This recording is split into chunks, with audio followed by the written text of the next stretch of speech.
بسم اللہ الرحمن الرحیم۔ محترم ساتھیو، نبی کریم صلی اللہ علیہ وآلہ وسلم نے اپنی وفات سے چند روز قبل جب ان پر بیماری کی شدت کا غلبہ ہوا تو آپ صلی اللہ علیہ وآلہ وسلم نے اپنے پاس موجود چند اہل بیت کے افراد اور صحابہ کرام کی ایک جماعت کو مخاطب کیا اور فرمایا کہ مجھے کاغذ اور قلم دو تاکہ میں تمہیں کچھ ایسا بتا دوں کہ جس کے بعد تم آئندہ کبھی بھی گمراہی میں مبتلا نہ ہوگے۔ محترم ساتھیو، اس حدیث کو حدیث قرطاس کہا جاتا ہے۔ اس حدیث کو بنیاد بنا کر اہل تشیع نے حضرت عمر فاروق رضی اللہ تعالیٰ عنہ اور حضرت ابو بکر صدیق رضی اللہ تعالیٰ عنہ کی شخصیت کے خلاف وہ زہر اگلا ہے کہ جس کا تدارک ناممکن نظر آتا ہے، کیونکہ اہل تشیع نے نسل در نسل اس زہر کو آگے منتقل کیا ہے۔ محترم ساتھیو، اس حدیث پر کچھ ایسے اہل اعتراض یہ اعتراض اٹھاتے ہیں کہ نبی کریم صلی اللہ علیہ وآلہ وسلم تو لکھنا اور پڑھنا نہ جانتے تھے، تو پھر انہوں نے یہ کیسے کہہ دیا کہ مجھے کاغذ قلم دو تاکہ میں تمہیں کچھ لکھ دوں؟ اس حدیث کو یہ جواز بنا کر سرے سے ہی کاذب قرار دیتے ہیں، جبکہ یہ حدیث صحیح مسلم، صحیح بخاری، امام ترمذی کے علاوہ المستدرک الحاکم میں بھی موجود ہے، اور نبی کریم صلی اللہ علیہ وآلہ وسلم واقعی پڑھنا لکھنا نہیں جانتے تھے، لیکن نبی کریم صلی اللہ علیہ وآلہ وسلم اپنی خط و کتابت کے لیے ہمیشہ اپنے پاس صحابہ کرام کے گروہ کو رکھتے تھے جو کہ لکھنا پڑھنا جانتے تھے، جس کی مثال نبی صلی اللہ علیہ وآلہ وسلم نے جو خطوط لکھوائے تھے یا یہودیوں اور مشرکین کے ساتھ معاہدے جو لکھوائے تھے وہ انہی صحابہ کرام سے لکھوائے جاتے تھے جن کو نبی کریم صلی اللہ علیہ وآلہ وسلم نے اپنے کاتبین میں شامل کیا ہوا تھا۔ خیر، تو بات کر رہے تھے حدیث قرطاس کے بارے میں کہ جس کو بنیاد بنا کر اہل تشیع حضرت عمر فاروق رضی اللہ تعالیٰ عنہ کی ذات اقدس پر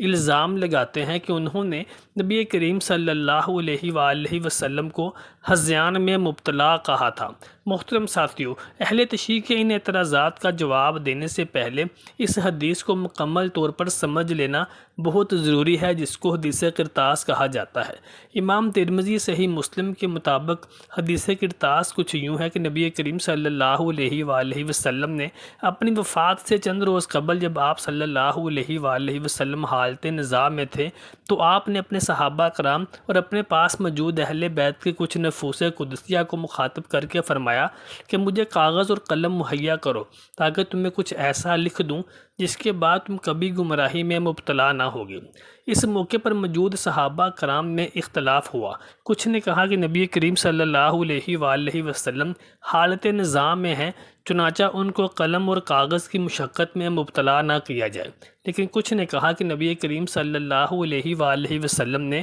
اگر کاغذ قلم قرطاس طلب فرمایا ہے تو آپ صلی اللہ علیہ وآلہ وسلم کو مہیا کیا جانا چاہیے۔ جن صحابہ نے کاغذ قلم دینے سے منع کیا ان میں حضرت عمر فاروق رضی اللہ تعالیٰ عنہ کے علاوہ بھی کچھ صحابہ کرام شامل تھے، لیکن ان صحابہ کرام کی نیت یہ نہ تھی کہ نبی کریم صلی اللہ علیہ وآلہ وسلم کے فرمان کی خلاف ورزی کر رہے تھے، بلکہ ان کی نیت یہ تھی کہ نبی کریم صلی اللہ علیہ وآلہ وسلم پہلے ہی بیماری اور نزاع کی حالت میں ہے تو آپ کو مزید مشقت میں مبتلا نہ کیا جائے۔ لیکن اہل تشیع نے اس کو یہ جواز بنا کر پیش کیا کہ عمر فاروق رضی اللہ تعالیٰ عنہ جانتے تھے کہ نبی کریم صلی اللہ علیہ وآلہ وسلم حضرت علی رضی اللہ تعالیٰ عنہ کو اپنا نائب اور اپنا خلیفہ نامزد کرنے کے لیے قلم اور کاغذ طلب فرما رہے ہیں، اس لیے انہوں نے قلم اور قرطاس دینے سے جان بوجھ کر انکار کیا۔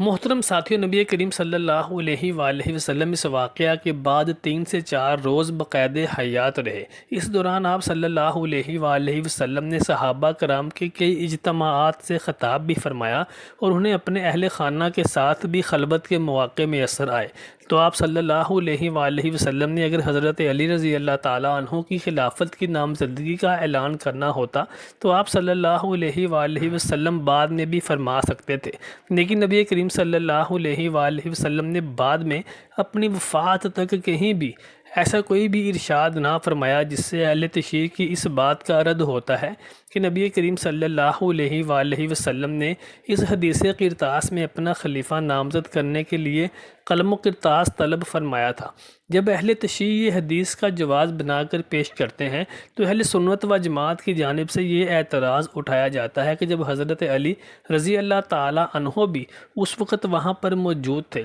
تو انہوں نے قلم اور کرتاس مہیا کیوں نہ کیا؟ تو اس کا جواب دیتے ہوئے اہل تشیع کے اکثر مؤخذ لکھتے ہیں کہ کیونکہ نبی کریم صلی اللہ علیہ وآلہ وسلم نے کسی بھی شخص کا نام لے کر اس سے قلم اور کرتاس طلب نہ فرمایا تھا، اس لیے حضرت علی رضی اللہ تعالیٰ عنہ کی ذات اقدس پر یہ الزام لگانا ناجائز ہے کہ انہوں نے نبی کریم صلی اللہ علیہ وآلہ وسلم کو قلم و کرتاس دینے سے انکار کیا، یہ درست نہیں ہے۔ المستدرک الحاکم کی ایک اور روایت کے مطابق حضرت علی رضی اللہ تعالیٰ عنہ خود فرماتے ہیں کہ ایک دفعہ نبی کریم صلی اللہ علیہ وآلہ وسلم کی علالت کے دنوں میں نبی کریم صلی اللہ علیہ وآلہ وسلم کے پاس موجود تھا۔ نبی کریم صلی اللہ علیہ وآلہ وسلم نزاع کے عالم میں تھے، میرے علاوہ نبی کریم صلی اللہ علیہ وآلہ وسلم کے پاس کوئی بھی دوسرا شخص موجود نہ تھا، تو نبی کریم صلی اللہ علیہ وآلہ وسلم نے مجھے فرمایا کہ علی مجھے قلم اور کرتاس مہیا کرو تاکہ میں تمہیں کچھ ایسی نصیحت لکھ دوں کہ جس سے تم کبھی بھی آئندہ گمراہی میں مبتلا نہ ہوگی۔ حضرت علی رضی اللہ تعالیٰ عنہ ارشاد فرماتے ہیں کہ میں نے نبی کریم صلی اللہ علیہ وآلہ وسلم کو یہ سوچ کر قلم اور کرتاس مہیا نہ کر سکا کہ نبی کریم صلی اللہ علیہ وآلہ وسلم شدید علالت کی حالت میں ہیں اور آپ صلی اللہ علیہ وآلہ وسلم عالم نزاع میں ہیں، میں اس حالت میں نبی کریم صلی اللہ علیہ وآلہ وسلم کو چھوڑ کر قلم اور کرتاس لینے کے لیے نہیں جانا چاہتا تھا۔ اہل تشیع سے یہ سوال ہے کہ اگر حضرت عمر فاروق رضی اللہ تعالیٰ عنہ نبی کریم صلی اللہ علیہ وآلہ وسلم کو قلم اور کرتاس دینے سے مانع تھے تو حضرت علی رضی اللہ تعالیٰ عنہ جو کہ خود اپنی زبان سے یہ واقعہ بیان کر رہے ہیں کہ انہوں نے نبی کریم صلی اللہ علیہ وآلہ وسلم کو قلم و کرتاس نہیں دیا، اس کے بارے میں وہ کیا کہیں گے؟